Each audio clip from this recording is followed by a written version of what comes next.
Orange gate tunnel launching shaft आज आपण सुरू केलेला आहे आणि जी TBM आहे ती आपण लॉन्च केलेली आहे। आपल्याला कल्पना आहे की जो आपला ईस्टर्न फ्रीवे आहे या फ्रीवेवरनं आल्यानंतर नागरिकांना खूप फिरून जावं लागत होतं आणि विशेषतः सर्वाधिक ट्रॅफिक जॅम म्हणजे लोक ईस्टर्न सबर्ब्समधनं 20-25 मिनिटात अर्धा तास यायचे आणि त्यानंतर अर्धा पाऊण तास लोकांना अजून ट्रॅफिकचा सामना करावा लागत होता।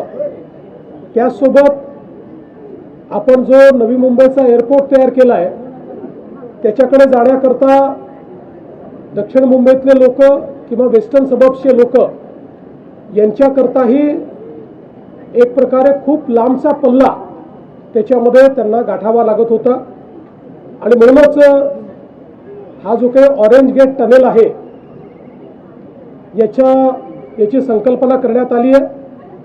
मुळामध्ये या ठिकाणी पहिल्यांदा ज्यावेळी उद्धवजींचं सरकार होतं त्यावेळी एक फ्लायओव्हरची संकल्पना मांडण्यात आली होती, मात्र आम्ही हा निर्णय केला की हा फ्लायओव्हर या ठिकाणी करणं जवळपास अशक्य आहे, कारण त्याकरता जो ट्रॅफिक थांबवावा लागेल तो थांबवणं शक्य नाही।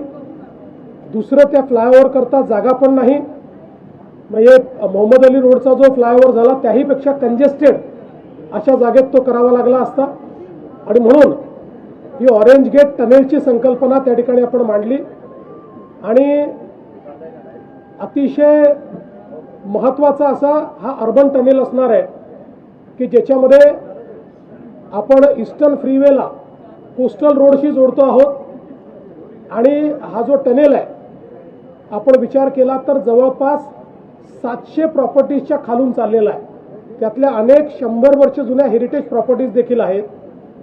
ईस्टर्न रेल्वे आणि सेंट्रल रेल्वे या दोन्हीच्या लाईन्स खालनं तो चाललेला आहे आणि सगळ्यात महत्त्वाचं की त्याच्याही खाली असलेली आपली जी मेट्रो 3 आहे अंडरग्राऊंड त्याच्याही 50 मीटर खालून हा टनेल जाणार आहे।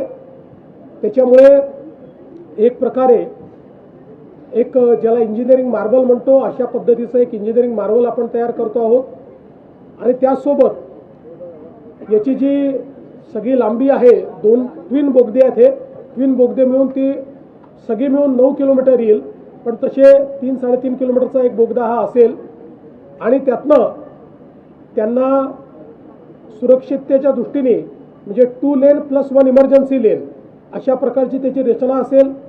मध्ये ते दोन्ही बोगदे जोडलेले असतील जेणेकरून कुठल्या अडचणीच्या वेळी त्या ठिकाणी इव्हॅक्युएशन करता येईल। अतिशय चांगली त्या ठिकाणी सगळी जी काही सिस्टीम्स आहेत त्या सगळ्या सिस्टीम्स म्हणजे जी काही हवा वगैरे आली पाहिजे किंवा तिथलं वातावरण उत्तम राहिलं पाहिजे याकरताच्या आधुनिक सिस्टीम्स त्याच्यामध्ये असतील आणि अत्याधुनिक IT AI एनेबल्ड अशा प्रकारची ट्रॅफिक मॅनेजमेंट सिस्टीम देखील याच्यामध्ये असेल। साधारणपणे डिसेंबर 28 पर्यंत याचं काम पूर्ण करायचं संकल्पित करण्यात आलेलं आहे, पण आमचा आग्रह आहे की ते अजून 6 महिन्यापूर्वी संपलं पाहिजे। L&Tला हे काम मिळालेलं आहे, त्यांची पहिली टनेल बोरिंग मशीन ही आज आपण या ठिकाणी लॉन्च केली आहे। ती यापूर्वी देखील आपल्या ज्या कोस्टल रोड करता मशीन वापरण्यात आलेली आहे त्याच्यामुळे त्याचा अनुभव आहे आणि मला असं वाटतं की अत्यंत वेगानं हे काम ते पूर्ण करतील। दुसरी जी मशीन आहे ती लवकरच येईल, दुसरे टनेलचं त्या ठिकाणी बोरिंग सुरू होईल, त्यामुळे वेळेत हे काम पूर्ण करणं अशा प्रकारचा आपला प्रयत्न आहे।